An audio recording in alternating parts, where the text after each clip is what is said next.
As long as I don't bump that, I guess we're good. Where do you want me to look? You or a camera? Or? They always tell me to look at me and not the camera. Okay. You can.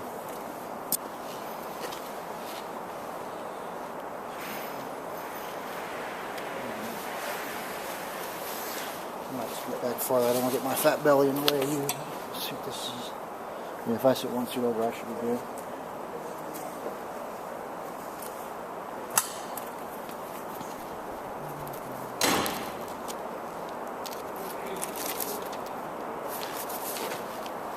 You know how many this thing's very low for the home. Ryan Archibald. He made a movie, filmed it in Van Wert, called something chasing, beating traffic, and entered it in a lot of different festivals and won some minor awards.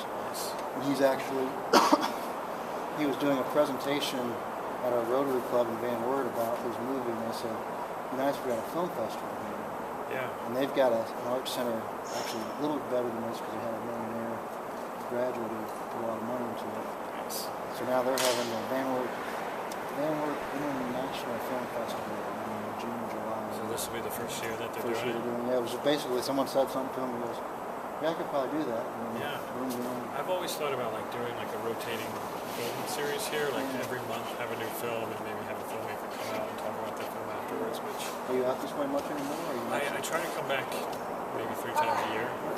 It's you know, it's expensive and it's hard and it's when you're a struggling filmmaker, it's always a challenge to get back here. But luckily, I have really supportive parents who usually don't hesitate to ship me back home for what it is, which is really, really great of them. I'm very lucky.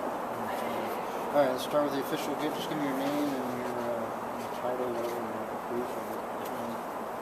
My name is Theodore James, and I produced the documentary Superheroes. So what,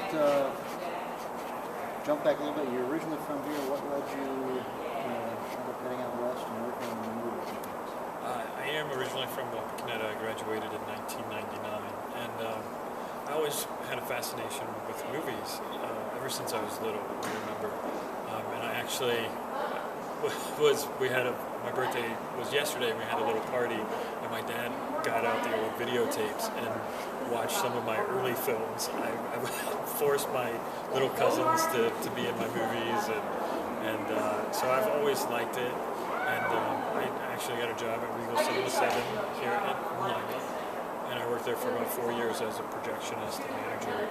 And so I've always been really into movies, and I always knew I wanted to end up out west. I just had to wait for the right time, for when I was ready and mature enough to handle being in a city like that. And about 7 years ago, it was just like it clicked. Like I was like, I'm ready to go, and I'm going to try. And I didn't know anybody out in Los Angeles, and I packed up my car, and a buddy of mine rode out with me, and then he flew back, and it was kind of, when he left, it was kind of like I'm standing there in the middle of a foreign land, like, all right, well, what do I do now? But luckily, I found 2 really good people to work for. They're my mentors. I've worked with them for about 4 or 5 years now. Patrick Creedon and Christine O'Malley. They are a married couple who produce and direct together. Patrick directs and Christine produces. And I got lucky. I went and interviewed for a job as their assistant in 2006. And they had just done a film called Wordplay that debuted at the 2006 Sundance Film Festival. And they sold it for $1 million. Yeah, and they needed an assistant because it was about to get really busy for them. So I came on and started. It was only supposed to be for like a 1 or 2 month job, just to kind of like help them get everything together. And it turned into a long-lasting career with them. The next project was IOUSA, and they brought me on as an associate producer on that film.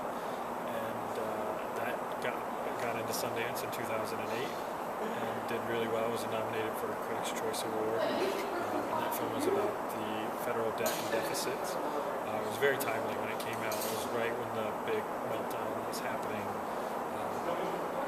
And after that, we did a documentary for Nickelodeon called Square Roots, the story of SpongeBob SquarePants. It was the 10th anniversary special. And that was on, I think, 2 summers ago. Last summer, 2 summers ago. And they brought me on as a full producer. And with superheroes, I was ready to try and do something myself because I had, worked with them for a while, and I learned everything that I know. I learned from them, and I was ready to try and do my own film under my own production company. So about a year ago, a fellow filmmaker came to me with the idea of doing a documentary on real life superheroes. His name's Michael Barnett. He's the director of the film.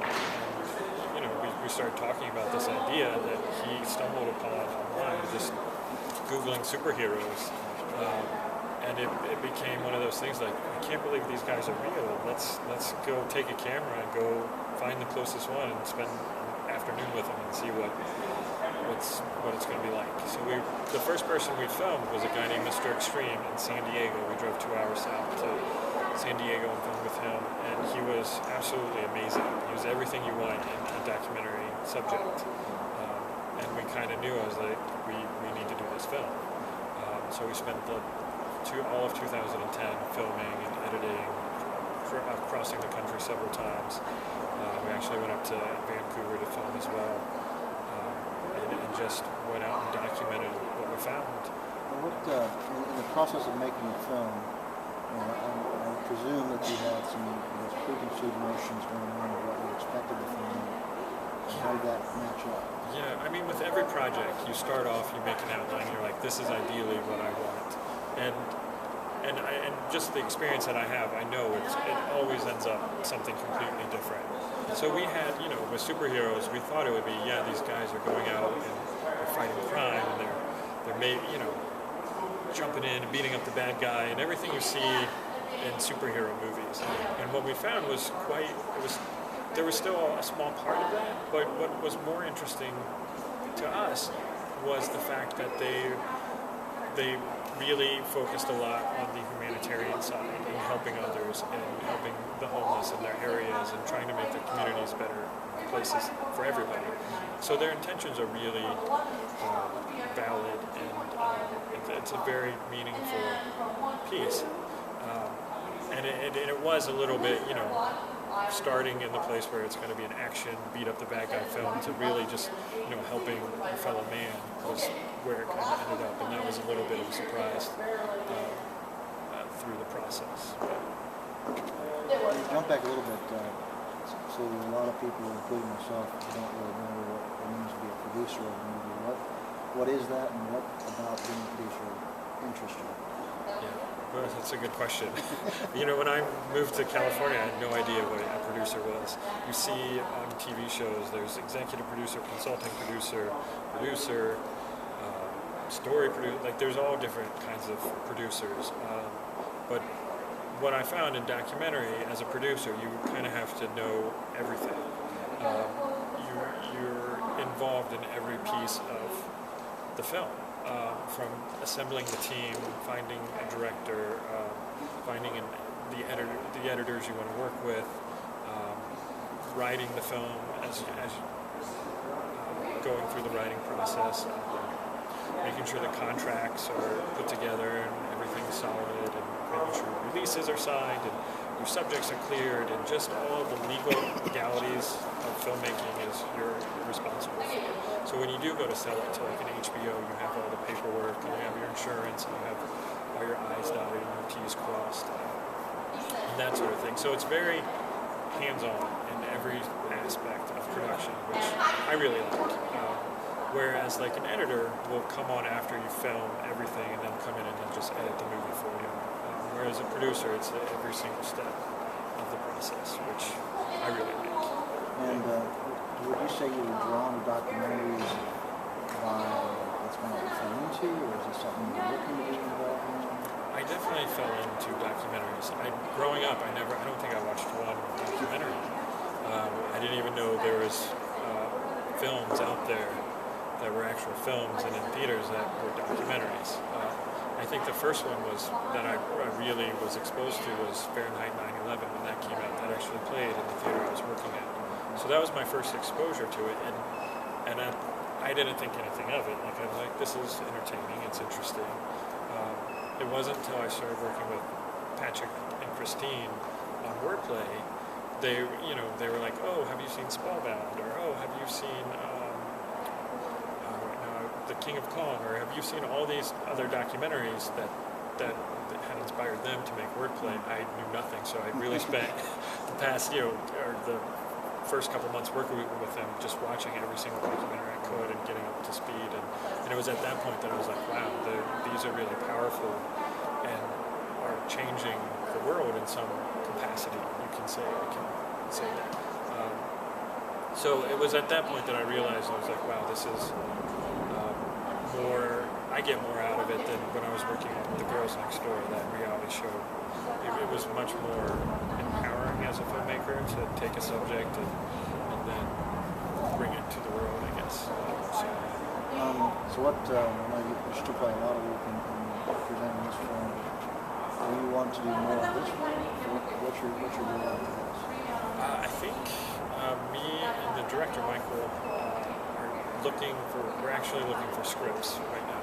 So we're going to we're going to try and do a narrative next with actors and that sort of thing. So we're kind of looking right now. But I kind of want to try and direct a documentary short, like a 20-minute, and just kind of test the waters and see how I do as a director. But right now we really don't have anything planned. We've been reading a lot of scripts, and there are a lot of bad scripts out there. So maybe we'll be back in a couple years with a new film. I think I got what I need. Cool. Yeah, I've actually I've got to write a script after I interviewed him. I've got ADD and I've got a brain that runs a mile a minute and I throw away all these ideas. So I shot him an email, just a really dumb spoof commercial interview of, I don't know if you're familiar with that. It was a bogus report that Fox News got spoofed by it and reported as true that